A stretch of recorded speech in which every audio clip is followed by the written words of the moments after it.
आज एडवोकेट गुणरत्न सदावर्ते की पेशगी हुई अदालत में।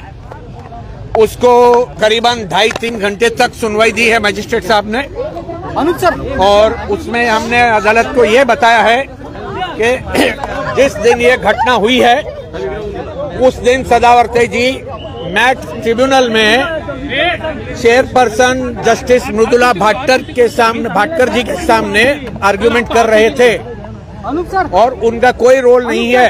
उन्होंने अपनी याचिका में भी ये बताया है कि हम हर किस्म का वायलेंस को कंडेम करते हैं, कोई वायलेंस को हम एनकरेज नहीं करते। उसके अलावा उसने बताया है कि उसका जो पास्ट है, हिस्ट्री है, जो उन्होंने कई आरक्षणों के खिलाफ युद्ध उठाया था, उसमें कामयाब हुए थे। उनकी पत्नी जो है वो भी धुरंधर वकील है, जयश्री पाटिल जी जो है, उन्होंने भी कुछ याचिकाओं में पब्लिक इंटरेस्ट में उठाया है मुद्दा। पूर्वी गृह मंत्री साहब के खिलाफ भी उन्होंने कुछ मुद्दे उठाए थे। तो उस वजह से इनको शायद टारगेट किया गया, ऐसा इनको लगता है।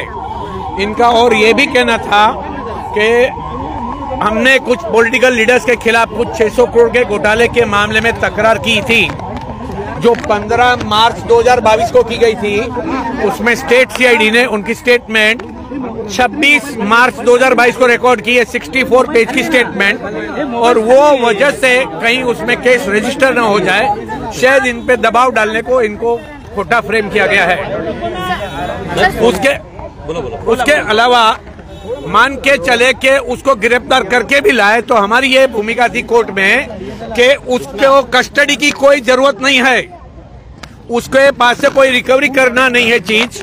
वो अदालत से छोड़ के भाग जाएगा, अदालत छोड़ के मुकदमे से भाग जाएगा, ऐसा भी नहीं है। उसका घर मकान फिक्स है, वो किसी विटनेस को इंटरफेयर नहीं करेगा, ये भी ग्राउंड नहीं है। और ये चीजें पुलिस ने भी नहीं बोली है अपने ग्राउंड में, तो फिर ऐसे टाइम पर बेल देना चाहिए। हमने कई सुप्रीम कोर्ट की और बॉम्बे हाई कोर्ट की जजमेंट्स भी डाली, उसके बावजूद अदालत को लगा कि यहाँ पर कुछ साजिश वाला कलम लगाया है, कॉन्स्पिरेसी वाला। तो जो बाकी 109 या जो लोग थे उनको अदालत ने जुडिशियल कस्टडी में भेजा है।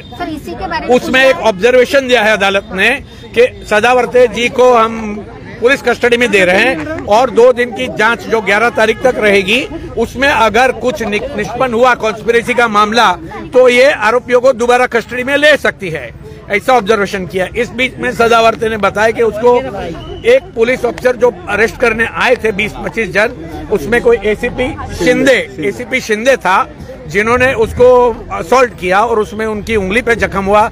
उसने उसका चश्मा भी मिस हैंडलिंग में टूट गया उसका, और वो चश्मा भी उसको नहीं दिए, उसको आई का प्रॉब्लम है। अदालत को उसने ये भी बताया कि हमारे को लिवर सर्रोसिस की, डायबिटीज की और ब्लड प्रेशर की गोलियां चाहिए, हमने मांगी, पुलिस ने वो भी नहीं दी।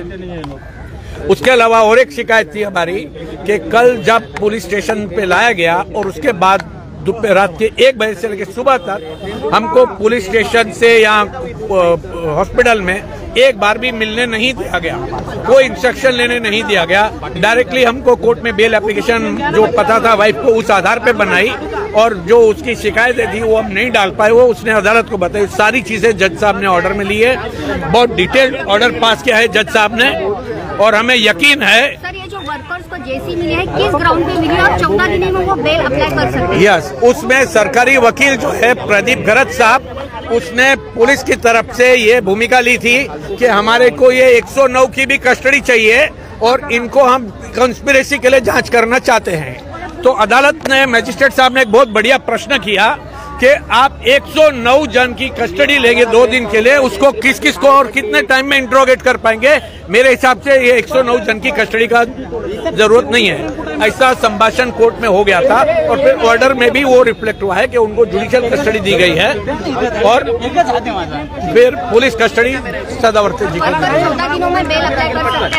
वर्कर 14 दिनों में नहीं, आज रात को भी चाहे तो वरिष्ठ अदालत में जा सकते हैं, कल चाहे कल जा सकते हैं, सोमवार को तो यकीनन जा सकते हैं। तो उसमें कोई रिजेक्ट होने से कोई ये नहीं कि दोबारा बेल एप्लीकेशन नहीं मूव हो सकती है। They can move before the same court, उसी अदालत में मूव कर सकते हैं चाहिए तो नए ग्राउंड लेकर, या तो फिर सेशन कोर्ट है या हाई कोर्ट है, कहीं भी जा सकते, कोई बंदिश नहीं होती।